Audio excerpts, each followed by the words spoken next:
Chances are you're watching this video because you dream to stuff a beefy 3-liter Toyota 2JZ down the hood hole of your shit box. Either that, or you've got an addiction where you simply can't help but consume every piece of content out there about the ever-beloved 2JZ GTE. And how can I blame you? Because after all, it is one of the most well-renowned, best-sounding, and looking performance engines in the world. With that being said, I'm going to be showing you how to swap a 2JZ into a 350Z from start to finish, covering all the steps, parts, costs, and headaches associated with the project. Now, instead of simply just introducing my car and being the sentimental person that I am, I'm going to be explaining some things beforehand, be going over some memories of the car, the build progress, and then finally getting to the point of why exactly I'm 2J swapping my car. Here are the photos from the Facebook Marketplace ad where I found my beloved 2003 350Z. I bought it for $8,000 back in 2020 from its second ever owner with only 114,000 miles on the odometer. It was bone stock other than the glow-in-the-dark shift knob, window tint, and LED bulbs that replaced all of the original lights, and it was incredibly well taken care of, especially given the fact that it was a 6-speed manual performance edition. And if you're anything like me, a car in the perfect kind of condition with all the options you want doesn't stay stock for very long. So the first couple of mods to reach this bad boy were a set of new headlights and a new set of wheels and tires. I bought a set of Bulb Boost Performance headlights. They had the switchback LEDs. The only upside really to these is that they looked cool. They stopped working after about 3 months of use, to the point where the DRLs no longer turned on, the turn signal entirely stopped working on the left side. So it's safe to say I don't recommend these, but chances are I'll probably be doing something with them later on. Maybe rebuilding them, putting better lights in them, making them look better, something of the sort. So we'll see. Then following that was a new set of work wheels. To be specific, they were T7R 2-piece. So in the front, it was 19 by 9.5 plus 22. In the rear, it was 19 by 10.5 plus 22. And then the tires I have on there are Yokohama Advance Sport All Seasons. 245/35 19 in the front, and then 265/35 19 in the rear. So the interior got some parts as well. The first main part was a Nardi Gara 3 steering wheel. Following that was a D&D Performance Cruise Control relocation kit, a Works Bell short hub and Rapfix 2 quick release, a Pioneer head unit, Nismo floor mats, and lastly a Focus Co shift boot and plum colored shift knob, which I later replaced by a more comfortable design by Dasai Co. So now it was time for performance parts.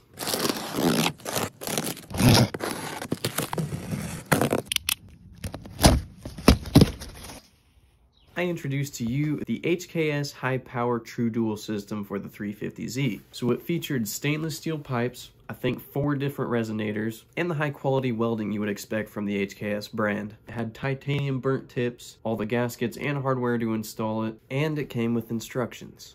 So in proper car guy fashion, I'm going to have to show you the before and after. So here's a clip of the 350Z with the stock exhaust system, and then following that will be the HKS.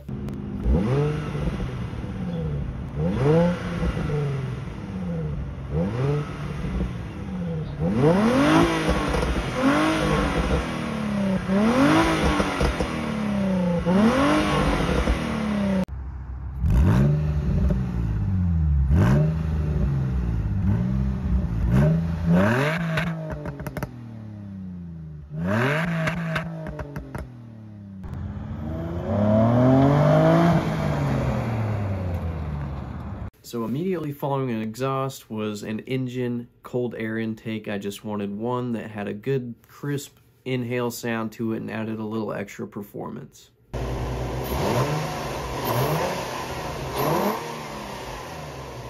Now, any good Japanese sports car is at some point going to get coilovers, so I went ahead and threw on a set of BC Racing DS series coilovers and lowered the car just a tad, make it look better and perform a little bit better around corners. And after that, I wanted to focus on things in the style department, so the first thing I got was a Basin R Motorsports Nismo V3 or version 3 replica spoiler, which was surprisingly basically perfectly fitting. It also was 3 pieces like the original spoiler, and it only came at the cost of about $280 or so, which was crazy to me. Shortly after the spoiler was installed, my Shine Auto Project Complete Nismo version 3 kit arrived, and I began taking steps to install it. The fitment was immaculate, and I only had to make minor adjustments in order to install it on the car. This included drilling a few holes for fasteners, shaving the front bumper down to make room for the air intake, and filing down the light housings for the rear turn signals. The front bumper also required a Nismo extension under panel, so I purchased that and the oil pan shield from Z1 Motorsports. The installation was fairly straightforward, it was just time consuming to do it correctly.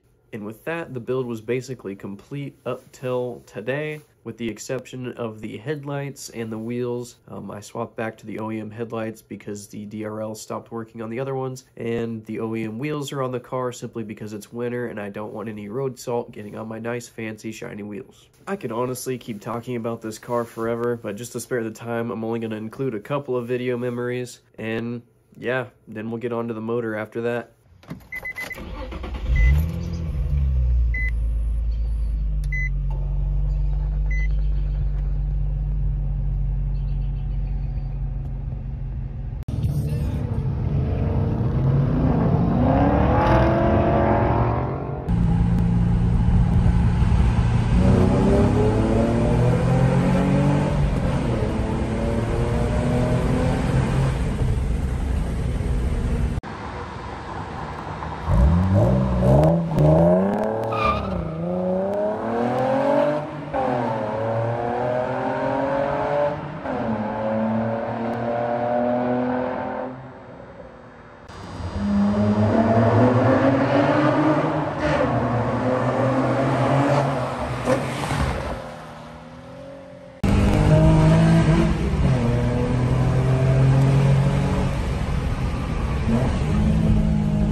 So if you know anything about the VQ35DE, you probably already know that it's not that reliable. It's known to start burning through oil very quickly. My engine is no exception, or when I bought it with 114,000 miles on it, it wasn't burning any oil. It's got about 120,000 on it now, and that's all it does. In fact, it burns oil like it's gasoline. I'm assuming that it is much worse than your standard VQ problem, and I think I've actually blown a piston ring on mine because the oil just goes straight out the exhaust. It's almost like World War I when they introduced tear gas. It's just tear gas coming out the back. And I don't really think it's worth trying to rebuild it. I mean, VQs are one of the hardest engines to work on inside of the engine bay. They are not known to be reliable over time. The amount of money you spend on them to get performance back out isn't a good ratio, so cue the 2J. So this is my 2JZ GE non-VVTi. Obviously, it's not a GTE motor. I vouch for this one because it was much, much cheaper. The GTEs run for about $7,000 to $10,000 just for the motor, and I paid $1,400 for this, plus some turbos, and I could build it to be just as powerful and reliable for a lot less. So it originally came from a right-hand drive 1996 Toyota Supra. Was a manual, decent mileage at 150,000 miles. First saw this car at a car show, not knowing at all that I would be putting the motor from it into my car. Then I found the motor on Marketplace and I had to have it, essentially. The owner was putting a big turbo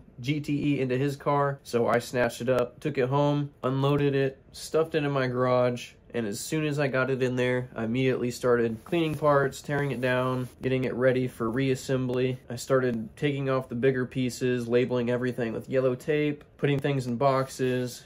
And when I got it down to its basic components, I'm not gonna lie, I was stoked as hell. It looked exactly like every 2J you see in pictures. I just thought it was sick. However, I did eventually hit a snag with the front pulley. Great news is I have enough torque. Bad news is this couldn't handle it, so I need to go get a socket. It's a 7/8 or a 22 millimeter, and put it on there and do it directly onto that. And it needs to be like an impact socket, because this just straight up sheared this adapter. So yeah, that's where I'm at right now.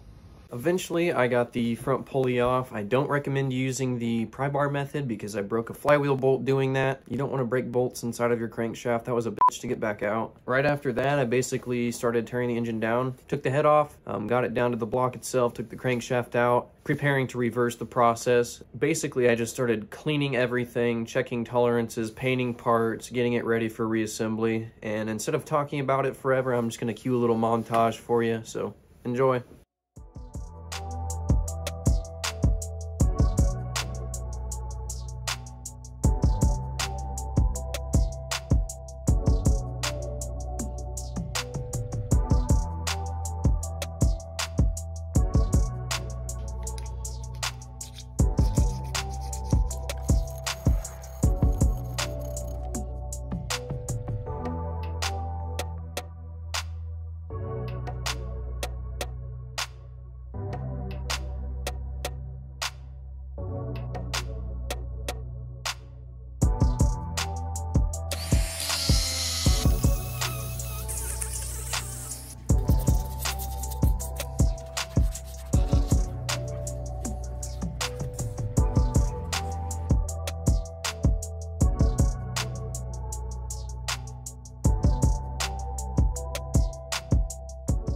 After cleaning off the top of the deck, I noticed it still had some pretty bad pitting, so I just went ahead and decided the best course of action would probably be to remove all the scratches I created and all the pitting by sending it off to the machine shop to get it decked. So that's what I did. And as soon as I got it back from the machine shop, I went ahead and started masking it off and getting it ready to paint.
It's quite beautiful, I do say so myself. In fact, you could say, oh my days. Who needs children when you can have a freshly painted, freshly decked 2J? Baby smiling at you? Nah. No, absolutely not. I think I could punt a baby before I could give this up.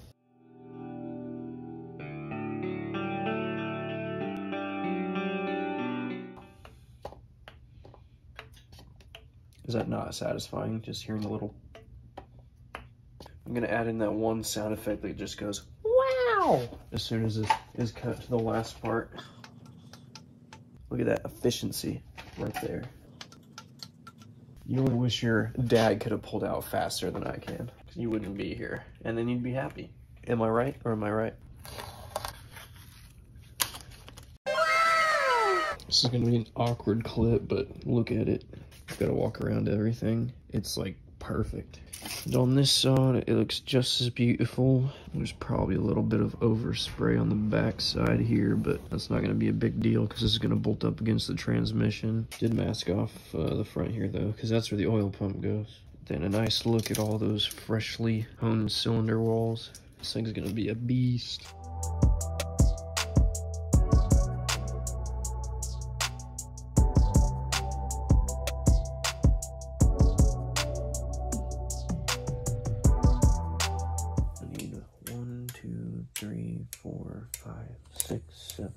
Easy math.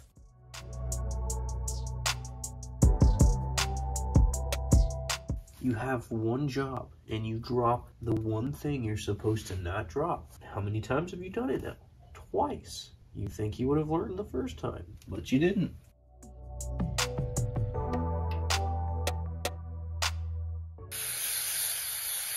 I'm gonna go ahead and clean all these out. And not that anyone really cares, but I just want to say it's cold as fuck. It's like 30 degrees in my garage. It's beautiful. It's nice and clean. Clean. I'm gonna clean the absolute piss out of it and make sure nothing is left inside that'll cause issues. Because when you leave things inside, babies happen. And you don't want babies inside of your engine. They would make such an awful clunking noise. But I bet the red mist coming out of the exhaust would look pretty freaking cool. Just saying.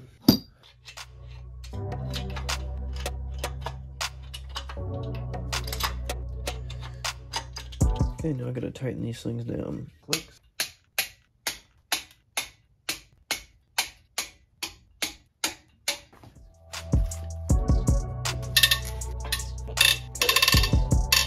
Your boy not so good at just reversing things.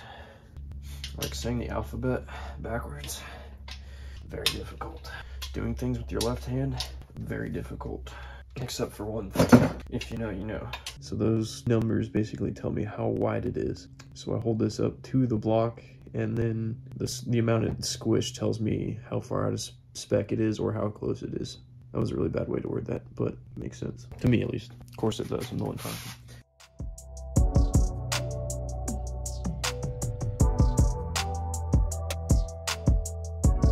They're all pretty even, which that's good.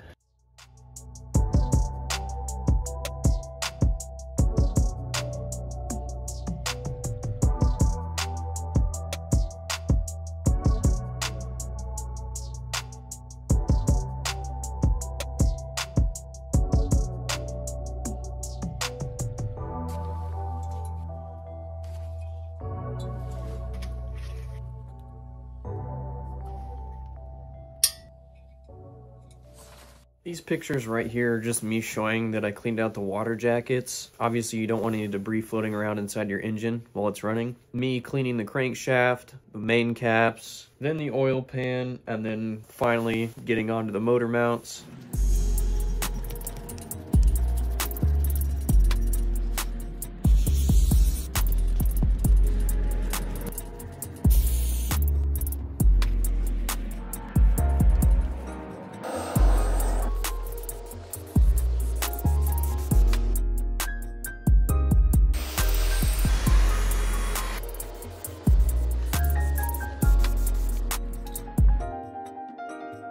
Now, I wasn't able to include every step of the refreshing process for time's sake, but I covered the majority of the big steps. I wanted to keep it simple because the refreshing process wasn't a necessity, but rather a preference. However, starting the next video, I'm going to be including literally everything, given that the parts and the steps and the assembly will be what matters the most. With that, you're up to date on my 350Z. The 2JZ is clean and ready to be built, step for step, part for part, and I'll show exactly what everything is going to cost as well. If you watch this video to the end, thank you. If you're ready for part 2, like this video, leave a comment if you have questions, and click the notification bell to be notified when the next video comes out. Again, thank you for watching this. Go out there and make the rest of your day a great day. Peace out. I'll see you in the next one.